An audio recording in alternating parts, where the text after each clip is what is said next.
News में आपका स्वागत है। मैं प्रशांत सिंह एक बार फिर से उपस्थित हूँ। जैसे कि आपको बता दें, आज हमारे साथ मौजूद है आर नगर विधानसभा से भाजपा प्रत्याशी माननीय सुरेश अवस्थी जी हमारे साथ मौजूद है। और जैसे कि पहला सवाल सर हमारा ये रहेगा कि आने चुनाव का माहौल चल रहा है। इस समय 10 मार्च को रिजल्ट घोषित किया जाएगा और अगर इस बार भाजपा की सरकार बहुमत से फिर से बन पाएगी या नहीं, या सपा या कांग्रेस भारी पड़ेगी, इस पर आपका क्या कहना है? देखिए, सबसे पहले तो मैं आपके चैनल को बधाई देता हूं। और रही बात सरकार की, तो करीब करीब उत्तर प्रदेश की जनता ने पूजनीय योगी आदित्यनाथ के समर्थन में अपना जनादेश दे दिया है। मैं आरनगर से चुनाव का पर्चा मैंने भरा और जैसे ही मैं जनता के बीच में गया, चाहे छोटी बस्तियां हों, चाहे बड़े लोग हों, चाहे व्यापारी हों, चाहे पढ़ने वाले बच्चे हों, चाहे बहन बेटियां हों, उन सब से जब मैं अपना हाथ जोड़ के अभिनंदन करता हुआ उनसे आशीर्वाद मांगता हूं, तो आशा भरी नज़रों से वो हमको आशीर्वाद देते हैं। और उनके मन में एक विषय रहता है कि किसी भी तरीके से भारतीय जनता पार्टी की सरकार बननी चाहिए। उसके पीछे कारण है, आज हमारी बहन बेटियां रात के अंधेरे में भी बाहर जाती हैं तो उन्हें कोई मनचला छोड़ने की हैसियत नहीं रखता। आज नौजवान हमारे पीछे पागल क्यों है, उसके पीछे एक कारण है। क्योंकि अन्य सरकारों में उनको जो भी नौकरियां मिली वो पैसा देना पड़ा, या उनके जातिवाद और उपरवाद के कारण उनको मिली। आज मेरिट के आधार पर उत्तर प्रदेश की सरकार ने उनको नौकरियां दी हैं। अगर जैसे कि मान लीजिए भाजपा की सरकार बनती है, तो इस पर महिलाओं के लिए और नए युवाओं के लिए सर भाजपा ने क्या सोच के रखा है? जैसे कि कानून व्यवस्था को लेकर और युवाओं को रोजगार, जैसे बेरोजगार इतने में बहुत घूम रहे हैं, इनके लिए क्या सोच के रखा होगा आपने? देखिए, बहुत अच्छा क्वेश्चन है आपका। आपको हम बताना चाहते हैं कि महिलाएं के लिए हमने जितनी भी सरकार की योजनाएं चली, वो सारी की सारी योजनाएं हमने महिलाओं को महिला सशक्तिकरण के माध्यम से हमने उनको दिया है। और आगे अभी भी मानो बहुत सी चीज़ें करना बाकी हैं। हम सब हमारे सबके प्लानिंग में है। मैं उसको आगे से पूजनीय योगी आदित्यनाथ और उनके ऊपर की टीम उसको देख रही है, और देखते ही उनके सब लोगों को, हम लोगों को ध्यान में रहते हुए उनकी सारी इच्छाओं को पूर्ण करेंगे। सपा हो या कांग्रेस हो या फिर बसपा हो, चाहे कोई भी अन्य दल हो, वो कह रही है कि भाजपा धर्म की राजनीति करती है और इसके राज्य में गुंडागर्दी हो रही है और बढ़ती जा रही है। इस पर आप क्या जवाब देना चाहते हैं उनको? देखिए, इनके पास कोई और एलिगेशन लगाने का नहीं है। हमारा रही है, और देखते ही उनके सब लोगों को, हम लोगों को ध्यान में रहते हुए उनकी सारी इच्छाओं को पूर्ण करेंगे। सपा हो या कांग्रेस हो या फिर बसपा हो, चाहे कोई भी अन्य दल हो, वो कह रही है कि भाजपा धर्म की राजनीति करती है और इसके राज्य में गुंडागर्दी हो रही है और बढ़ती जा रही है। इस पर आप क्या जवाब देना चाहते हैं उनको? देखिए, इनके पास कोई और एलिगेशन लगाने का नहीं है। हमारा राम मंदिर कभी मुद्दा नहीं रहा, आस्था का केंद्र था। और हम सनातनी पद्धति को अपनाते हैं। हम हिंदुस्तान में रह रहे हैं। हिंदुस्तान में हमारे आराध्य भगवान राम मंदिर का निर्माण नहीं होगा तो कहाँ पर होगा? क्या पाकिस्तान में होगा? इसलिए इस व्यवस्था को अगर आप कोई बुरा मानता है तो बुरा लगे, लेकिन मैं मुसलमानों का विरोधी नहीं हूँ। हमारी पार्टी मुसलमानों की विरोधी नहीं है।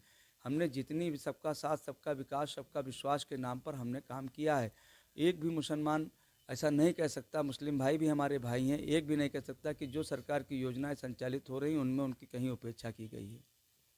जैसे कि अभी हमारे कुछ दलित भाई हैं, उनके बारे में आपने क्या सोच के रखा हो? क्या रोजगार उनके लिए है? उनके बारे में कुछ भी आपने क्या सोचा है? योजनाएं निकालने वाले हैं? देखिए, दलितों का तो हमारी पार्टी में बड़ा मान सम्मान है। हमने पूर्व की जो मायावती जी की जो वर्किंग थी, उस वर्किंग से दलितों ने उनको नकार दिया है। और जिस तरीके से पूजनीय योगी आदित्यनाथ जी ने जिस तरीके से दलितों को हाथों हाथ लिया, डॉक्टर भीमराव अंबेडकर के मोदी जी ने जो सपने को पूरा किया है, उससे दलित समाज का आशीर्वाद भारतीय जनता पार्टी के साथ है। 2 से 3 साल हो चुके हैं, कोरोना वायरस थमने का नाम नहीं ले रहा है और इतने समय कोरोना वायरस का कहर जनता पर मंडरा रहा है। तो क्या लॉकडाउन ही आखिरी रास्ता है या फिर कुछ और?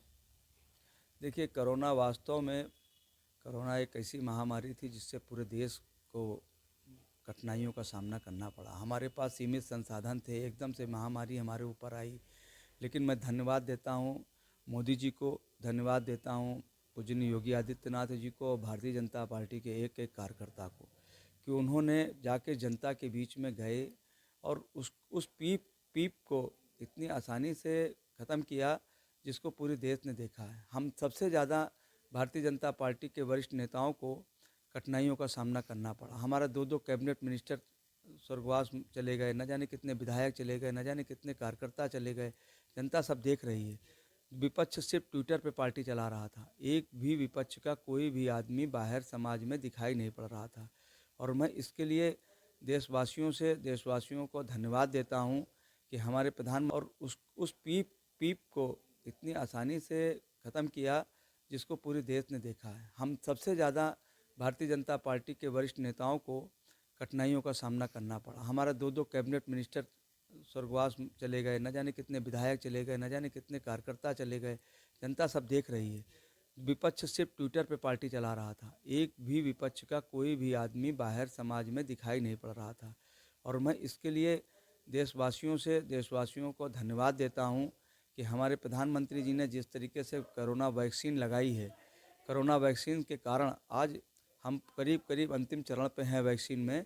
और मुझे विश्वास है कि जो वैक्सीन लगवाएगा अब उसे कोरोना के, आप देख रहे हैं कोरोना अब धीरे धीरे जाने की तैयारी में है। और WHO की भी रिपोर्ट यही आ रही है। और मुझे विश्वास है कि जो उत्तर प्रदेश के जिनके हाथों में उत्तर प्रदेश था, वो अपने जन प्रिय हैं और वो अपनी जनता के साथ वही काम करेंगे जो जनहित में होगा। आखिरी और लास्ट सवाल हमारा ये है, जैसे कि हरबंस मॉल हो गया, मोती मॉल हो गया, गरड़िया मॉल हो गया, ऐसे अन्य क्षेत्र और भी हैं जहाँ पर गंदगी और पानी की समस्या पनप रही है। वहाँ से पानी की समस्या इतनी है कि जनता त्रस्त है। उस पर अगर मान लीजिए सुरेश अवस्थी विधायक बनते हैं तो उस पर क्या ध्यान देंगे, क्या व्यवस्था करेंगे? देखिए, ये तो मैं भी गया हूँ वहाँ पर संपर्क में। मुझे भी देखकर बड़ा अजीब महसूस हुआ कि हम कानपुर स्मार्ट सिटी की ओर जा रहे हैं, लेकिन जो छोटी छोटी चीज़ें हैं जनप्रतिनिधियों को ध्यान देना चाहिए। सम्मानित विधायक जी कहते हैं हमने बहुत विकास कराया, लेकिन विकास के नाम पर विधायक जी का कहीं विकास हमें दिखाई नहीं पड़ा। इसलिए मैं विश्वास दिलाता हूं कि अगर अवसर मिला मुझे, तो इन चीज़ों के लिए हमारे लिए कोई बड़ी चीज़ नहीं है। मैं इनको बैठ के सारी चीज़ों को सॉर्ट आउट करूँगा। बहुत बहुत धन्यवाद और आपको 10 मार्च के लिए बहुत बहुत शुभकामनाएं। स्टार बोलता भारत न्यूज़ से आपको बात करने के लिए बहुत बहुत धन्यवाद। ये थे हमारे साथ माननीय सुरेन अवस्थी जी, जो आर्य नगर विधानसभा से भाजपा प्रत्याशी हैं।